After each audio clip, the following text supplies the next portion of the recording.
할렐루야. 12월 31일 한 해의 제일 마지막 날입니다. 오늘 수요일이죠. 매일 성경 묵상 이어가겠습니다. 오늘 말씀은 시편 150편 1절에서 6절의 말씀입니다. 우리가 지난 주일에 찬양을 리드하는 전주영 간사님이 마지막 찬양 인도를 하고 사임을 했죠. 그때 찬양을 하면서 중간에 목소리로만 찬양하겠습니다 라고 해서 한 소절을 온 성도들의 목소리로 함께 찬양했던 게 기억이 납니다. 여러분들은 어땠나요 그때? 왜 목소리로만 찬양하자고 하지? 이상하게 생각을 했나요? 아니에요. 세상의 모든 악기보다도 가장 아름다운 악기는 하나님께서 주시는 바로 이 사람의 목소리가 아닐까 그렇게 생각이 되어집니다. 지난번 추수감사 때와 성찬 찬양 때에 우리가 많은 팀들이 찬양하고 하나님께 영광 돌렸잖아요. 그 중에서도 보면 일산누림교회와 함께 했었는데 일산누림교회 무슨 브라더스지? 그 형제들이 비트박스를 하는 걸 보셨을 거예요. 와, 입에서 이렇게 저는 흉내도 못 내겠어요. 어떤 저런 비트박스 악기 소리가 나지? 정말 신기하고 그랬을 거예요. 사람의 목소리는 모든 악기보다도 가장 아름다운 목소리다라고 세상 사람들은 말을 합니다. 혹시 여러분들이 악기를 연주하지 못해도 입에서 나오는 찬양은 세상의 모든 악기보다도 가장 아름다운 찬양이라는 것을 아시면 좋겠습니다. 그래서 여러분들의 입으로 하나님을 찬양하는 우리 성도들이 되기를 바랍니다. 오늘 말씀은 시편 전체의 결론이며 대미를 장식하는 마지막 150편의 말씀이에요.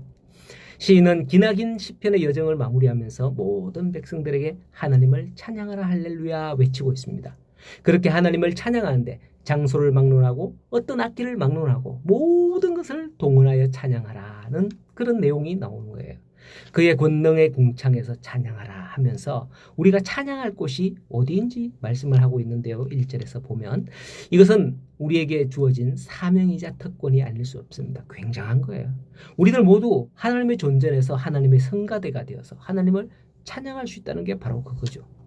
예능인들 특히 연주자들이나 가수들에게 있어서 가장 큰 영광이 뭔지 아십니까?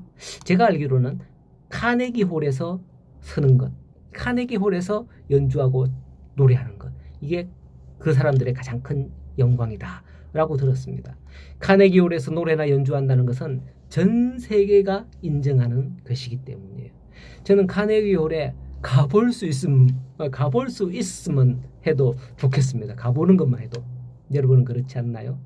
가보는 것만 해도 좋은데 세상의 장소도 이럴진데 우리가 하나님의 성가대의 일원으로서 하늘의 그 권능의 궁창에서 찬양할 수 있다면 얼마나 대단한 축복인지 모른다는 겁니다.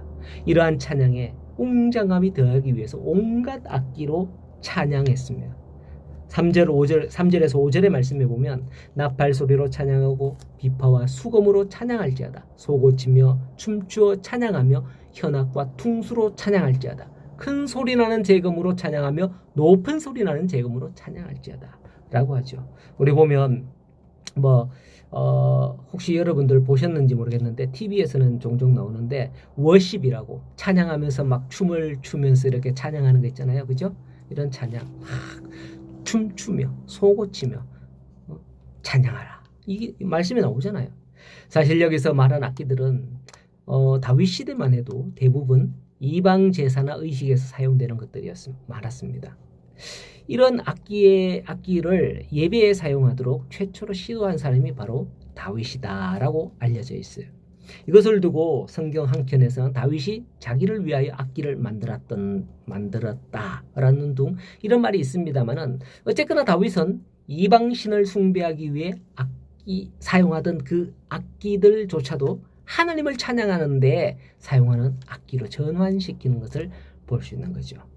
제가 지난 12월 25일 성탄 설교에 있어서 원래 12월 25일이 어떤 날이라 그랬죠? 태양신을 섬기는 태양신의 탄생일이지만은 기독교가 득세하던 3세기경에 이 날을 기독교의 성탄절로 삼으면서 태양신의 날이 이제 거기 덮여져서 유명무실해졌고 기독교가 왕성하게 되었다라는 말씀을 드린 적이 있는데 그와 같은 거예요.